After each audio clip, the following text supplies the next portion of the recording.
बच्चों, आज हम लोग पढ़ेंगे सोर्स सी और आज का हमारा टॉपिक है how were liberty and equality for women to be defined, जो कि पेज नंबर 17 में है। आइए हम लोग इसे पढ़ना शुरू करते हैं। The liberal politician Karl Welcker, an elected member of the Frankfurt parliament, expressed the following views. पिछले वीडियो में हम लोग पढ़े थे फ्रैंकफर्ट पार्लियामेंट के बारे में, जो कि जर्मनी का एक शहर था फ्रैंकफर्ट, और जहाँ पर चर्च था सेंट पॉल चर्च। वहाँ पर वहाँ के लोगों ने अपने लिए जर्मन नेशनल असेंबली बनाई थी और ये फ्रैंकफर्ट शहर में था, जिसे कि फ्रैंकफर्ट पार्लियामेंट बोला जाता है। इस पार्लियामेंट में जो एक मेंबर चुने हुए थे उनका नाम था कार्ल वेलकर। आइए उस पार्लियामेंट के एक मेंबर का विचार हम लोग समझते हैं। उनका विचार निम्नलिखित है। Nature has created man and women to carry out different functions.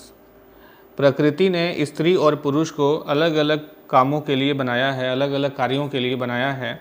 Main the stronger, the boulder and freer of the two, जिसमें कि पुरुष को स्ट्रॉन्गर बनाया गया है, बोल्डर यानी कि निर्भीक नीडर बनाया गया है, और फ्रीयर मतलब मुक्त बनाया गया है।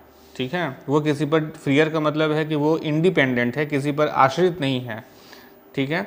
Has been designated as protector of the family, जिसे कि फैमिली का प्रोटेक्टर बनाया गया है, जो परिवार की सुरक्षा करता है। इट्स प्रोवाइडर, और फैमिली का प्रोवाइडर है, मतलब कि फैमिली को जो चीज़ की ज़रूरत है तो वो फैमिली को वो चीज़ की पूर्ति करता है, वो प्रोवाइड करता है पुरुष। Meant for public task in the domain of law, production and defence, ये घर के अंदर की ड्यूटी थी, लेकिन घर के बाहर की उसकी ड्यूटी है कि लॉ बनाना, प्रोडक्शन यानी कि खेती करना, या फिर जो कल कारखानों में जो प्रोडक्शन होता है वहाँ पर काम करना, और डिफेंस यानी कि आर्मी मिलिट्री में उसको काम करना। तो पुरुषों का ये सब रोल होता है। ठीक है, जो कि नेचर, प्रकृति ने ही उसको ऐसा बनाया है। अब वुमेन की बारी आती है। Women the weaker, dependent and timid, requires the protection of man.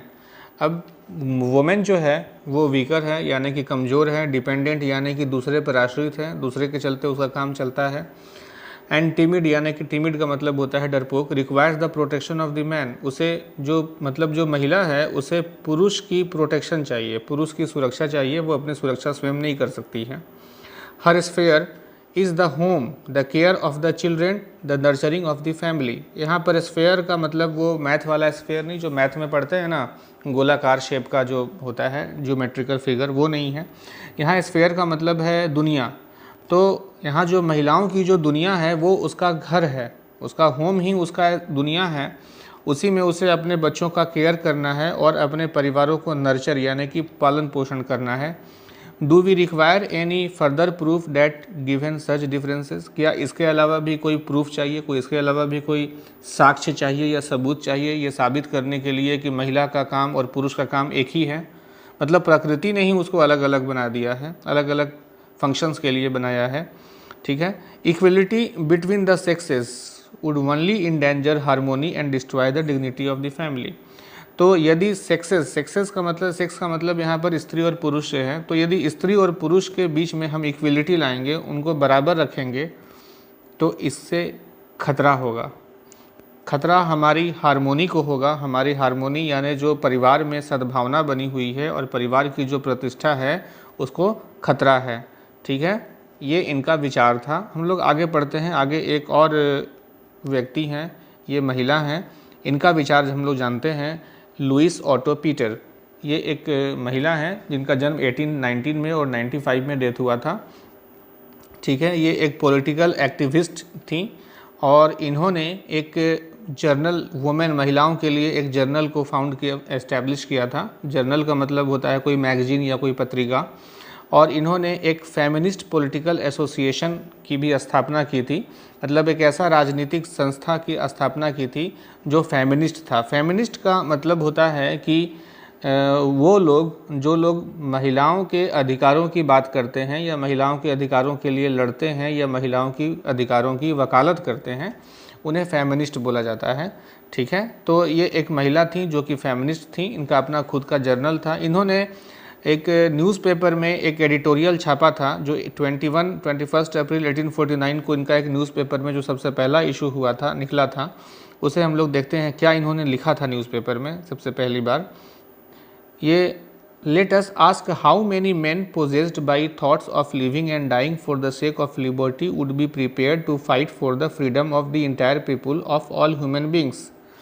बोल रहा चलो हम लोग पूछते हैं कि कितने पुरुष हैं, ठीक है, जो लिबर्टी के लिए अपने जान देने के लिए तैयार हैं और आज़ादी के लिए लड़ रहे हैं और मानवता के लिए लड़ रहे हैं, ठीक है, मतलब मानवता के लिए, आज़ादी के लिए, लिबर्टी के लिए कौन लड़ रहे हैं और इस भावना से ओतप्रोत हैं और इसके लिए जान देने के लिए भी तैयार हैं। When asked this question they would all too easily respond with a yes। अगर ये सवाल पूछा जाएगा तो वो जवाब देंगे yes। Though their untiring efforts are intended for the benefits of only one half of humanity men। लेकिन वो इतना जो एफर्ट लगा रहे हैं, इतना संघर्ष कर रहे हैं, इतना स्ट्रगल कर रहे हैं और इतनी जान देने की बात कर रहे हैं कि लिबर्टी के लिए और लिबर्टी और इंडिपेंडेंस की भावना से ओतप्रोत हैं, लेकिन ये इनका सारा जो प्रयास है ये हाफ है, हाफ ऑफ ह्यूमैनिटी, मतलब ये आधी मानवता के लिए ही लड़ रहे हैं, मतलब ये सिर्फ अपनी लड़ाई लड़ रहे हैं, पुरुषों की लड़ाई लड़ रहे हैं। इन्हें ह्यूमैनिटी तो चाहिए, इन्हें लिबर्टी तो चाहिए, लेकिन सिर्फ पुरुषों के लिए, महिलाओं के लिए नहीं। इसे हाफ ह्यूमैनिटी बोला गया। बट लिबर्टी इज़ इनडिविजिबल, लेकिन लिबर्टी जो होता है वो इनडिविजिबल होता है। इनडिविजिबल का मतलब वो बांटा नहीं जा सकता है कि स्त्री को मिलेगा या पुरुष को नहीं मिलेगा, या पुरुष को मिलेगा स्त्री को नहीं मिलेगा। लिबर्टी सबके लिए होता है, बराबर होता है। Free man therefore must not tolerate to be surrounded by the unfree. यहाँ पर ये बोल रहा है कि जो मैन है वो फ्री है, मतलब एक फ्री मैन, मतलब हम हैं एक पुरुष, तो हमें तो लिबर्टी मिल चुकी है, हमें इंडिपेंडेंस मिल गया है, लेकिन हमारी बहन को लिबर्टी नहीं है, हमारी पत्नी को लिबर्टी नहीं है, हमारी माँ को लिबर्टी नहीं है, हमारी बेटी को लिबर्टी नहीं है। तो ये बोल रहा है कैसे एक पुरुष जो है, जिसे तो लिबर्टी मिली हुई है, जो फ्री है, लेकिन वह चारों ओर से वैसी महिलाओं से घिरा हुआ है, ऐसी महिलाओं के बीच रह रहा है जिन महिलाओं को लिबर्टी नहीं है, तो कैसे वो पुरुष टॉलरेट करता है कि मुझे तो मिला है लिबर्टी, लेकिन और लोगों को लिबर्टी, मेरे आसपास के लोगों को लिबर्टी नहीं मिले। An anonymous reader of the same newspaper send the following letter to the editor on 25 June 1850। ये जो अभी ऊपर हम लोगों ने न्यूज़पेपर का आर्टिकल पढ़ा था, जो न्यूज़पेपर में छपा था, इसे एक पाठक पढ़ता है और पढ़ करके एक चिट्ठी भेजता है एडिटर को। It is indeed ridiculous and unreasonable to deny women political rights even though they enjoy the right to property which they make use of. Indeed का मतलब होता है वास्तव में, really.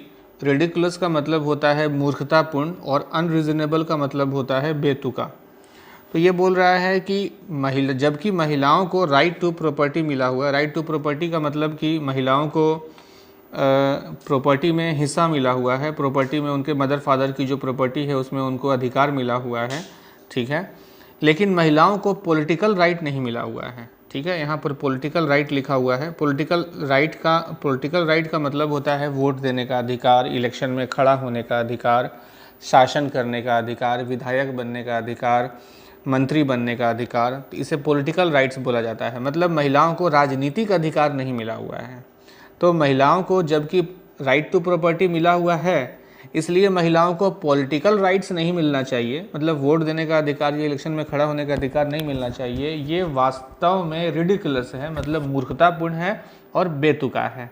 They perform functions and assume responsibilities without however getting the benefits that accrue to men for the same. Accrue का मतलब होता है समय के साथ जो बढ़ता जाता है, जो वृद्धि होती है, उसे एक्रू बोला जाता है। तो यहाँ पर बोल रहा है benefit that accrue for the main, मतलब कि जो मेन है उसका जो बेनिफिट है, मतलब पुरुषों को जो लाभ मिल रहा है समाज में, वो एक्रू हो रहा है, मतलब वो बढ़ता ही चला जा रहा है, ठीक है। आइए इस लाइन का मतलब समझते हैं कि जो महिलाएं हैं उनको जो फंक्शंस यानी उनको जो काम दिया गया है, उनको जो कार्य दिया गया है, वो अपना कार्य परफॉर्म कर रही हैं।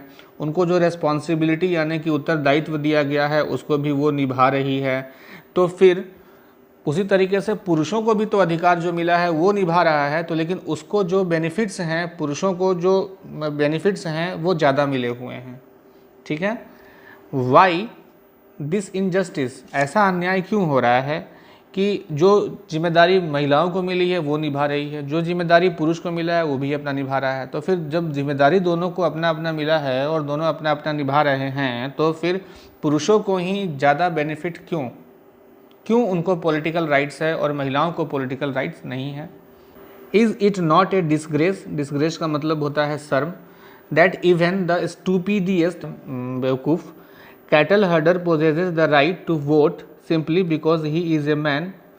अब ये बोल रहा है कि तो क्या ये शर्म की बात नहीं है कि एक बेवकूफ़ आदमी है जो चरवाहा है, जो दिन भर भैंस बकरी गाय को चराता है, तो उसको भी वोट देने का अधिकार है? क्यों? क्योंकि वह मैन है, पुरुष है। Whereas highly talented women owing considerable property are excluded from this right even though they contribute so much to the maintenance of the state। यहाँ स्टेट कहने का मतलब कंट्री है, कोई देश है, ठीक है। तो ये बोल रहा है कि एक चरवाहा है जो कि भैंस बकरी चराता है, तो उसको भी वोट देने का अधिकार दिया है क्योंकि सिर्फ वो पुरुष है। और एक महिला है जो कि काफ़ी टैलेंटेड है, पढ़ी लिखी है, प्रॉपर्टीज़ की मालकिन है और अपने देश को चलाने में काफ़ी कंट्रीब्यूट कर रही है, उसका योगदान है, फिर भी उसको पॉलिटिकल राइट्स नहीं है, वोट देने का अधिकार नहीं है, सिर्फ इसलिए क्योंकि वो महिला है, ठीक है। तो ये बेतुका तर्क है।